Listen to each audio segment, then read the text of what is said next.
What is going on, everyone, and welcome to Kart 63. My name is Ben. Thank you very much for stopping by. Real quick, if you don't mind hitting a like on this video, possibly subscribe to the channel. Kart 63 is brought to you by Burris Racing. I'm doing everything backwards. Well, pump the brakes. Track Tag Tire Treatments. Burris Racing Tires. BeardOctane.com. 5.3 Titanium, and JC Specialties. Yeah, let's not go ahead and screw it up. I'm a little frazzled, all right? But full transparency, as I always am on this channel, I mismanaged time. It is now Friday night. I'm leaving with the wee hours of the morning for Saturday to go Reaper Racing down in Selins Grove, Pennsylvania at the Attack of the Clones race. I'm running out of time. Oh crap, I forgot to record a video. So here we are. This, I went flipping through I had a video that I was going to do on edges of tires, and that will either come next week or the following week. I'll definitely, now that I've mentioned it, I'll definitely get that done. So it got brought up on Thursday night. By the way, that was a crap show. YouTube was acting a fool, and I couldn't live stream. I started the stream like 5 times, and it kept on booting me off. So I digress. So I went flipping through my list of videos to do, and I just got done doing this, so I thought I could, it's fresh in my mind. Let's talk about it. Scaling after a race. Yes, that's what that says. I told you I was frazzled, okay? All right, give me a second. Okay, why would you scale after a race? To know what you've done. It's about it. All right, end of video, timeout, that's it. Psh, shoot. But seriously, all right, if you go to a race, we all know the importance of scaling your kart. And for new karters, I know that this may not be a thing to you yet, but knowing how your kart is balanced is necessary to know what adjustments to make at track, what adjustments not to make at track, what type of setup you want to run, all sorts of things. The scaling, the reason the guys that run up front is because typically, maybe not on Saturday night track, we'll take it, but on the upper echelon, the really fast guys at these big races, some of the people I'm going to go see race tomorrow and race against some of them, they scale routinely.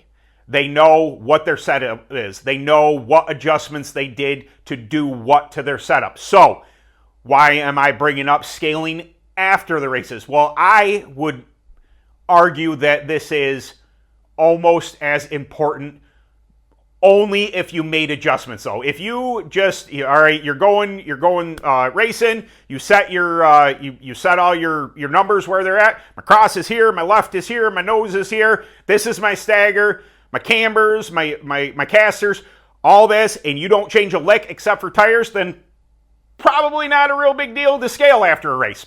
You know what your setup is. That's what you scaled it as long as you put on the same type of staggered tires, as long as you're the same weight, chances are those numbers are never going to move, and if that setup is great for you, perfect, great, awesome. Now, for a lot of us, and I mean a lot of us, not everybody does that whole thing where they just change tires. There are some people, and I've been in this argument before. All you got to do is put the 4 fast tires on there and you go to front. I just did a video on that. I would rather make adjustments and make the kart even faster. I digress. That was a whole nother video. If you made adjustments to your kart, it is a great idea, especially if you ran well. If you made adjustments and that kart got even better throughout the night, you were able to work your tires and do your thing and this and that, but you made some camber adjustments, you made some cross adjustments. When you come back, get that thing back on the scales. Write those numbers down. Next time you go to that particular track, that particular set of circumstances, say that the dew point was this, it was a 75-degree night, it had rained, they ran in the track, it had rained during the night, and it ran in the track. Just think, hey man, at one point in time, I was on 63 cross, not 67 cross. I was on 58 cross, not 60 cross. I was, I was at 58 left that time instead of 56, 57, 60, whatever number you can come up with, whatever that adjustment may be.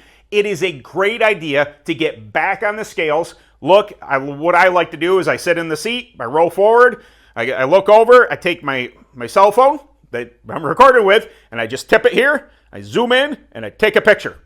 And then I have that, and then I'll switch the scales over to, wheel weights or percentages, and then I'll take another picture. Then I have those. Also, if you have a camber caster gauge, put those things on. If you made a camber adjustment, if you made a caster adjustment, that you can read that, but a camber adjustment more so, put that on there and then jot that down, whether it be a note in your phone, a physical, booklet. I do have one around here somewhere. I am notoriously terrible at taking notes. There is an app. I will mention it right now. You can pay a fee, and it's all. I'm drawing a blank. I'm sorry. I apologize. They're not a sponsor of this channel or anything, but I think it's really cool. A designated, note-taking app for kart racing. It's not an app. It's a website app. Anyway, I've been checking it out. It's really cool. Great idea. I love it. They're going to add to it. But that may inspire some people that are terrible at taking notes to do just that. But I did that. I came back. I had probably the best run I've had so far at AMS on a clone. I ran really well in 400, got dumped. It's okay. It happens. 375, I was all the way up to third. I think I had a clutch issue that cost me some spots at the end. But I was up to third, and I was with the first two, and it's the fastest I've ever been in the track. I needed to know where my percentages were from that race. So when I go down to AMS, it may not be my baseline setup, but I'm definitely going to lend myself to those numbers over what I started with. I already scaled before that race. I knew what my numbers were. Went race that race, had a fantastic time. By the way, thanks to the Pizzas, they were working tires and doing all sorts of chassis adjustments and stuff because they're super local at track, been running there for a long time. I was in their hands, make this thing fast, sit there and I listen to them, what they like in the kart, how it should feel, asking me all this stuff. I needed to know where those numbers ended up when I got back on my scales. Where did we end up? Now I have that information. Now next time I go down to AMS, I at least have a starting point of what neighborhood I should be at, and I think that would be very beneficial to a lot of you. I think there's a lot of people that just assume that you get your numbers off of Phantom's website, you get Hermie Sadler Racing, wherever it is, Charger, Ultramax, pick a brand. You get these numbers from the manufacturer, they put their numbers on there, and then that's that. I wouldn't go that far, or I would go further than that.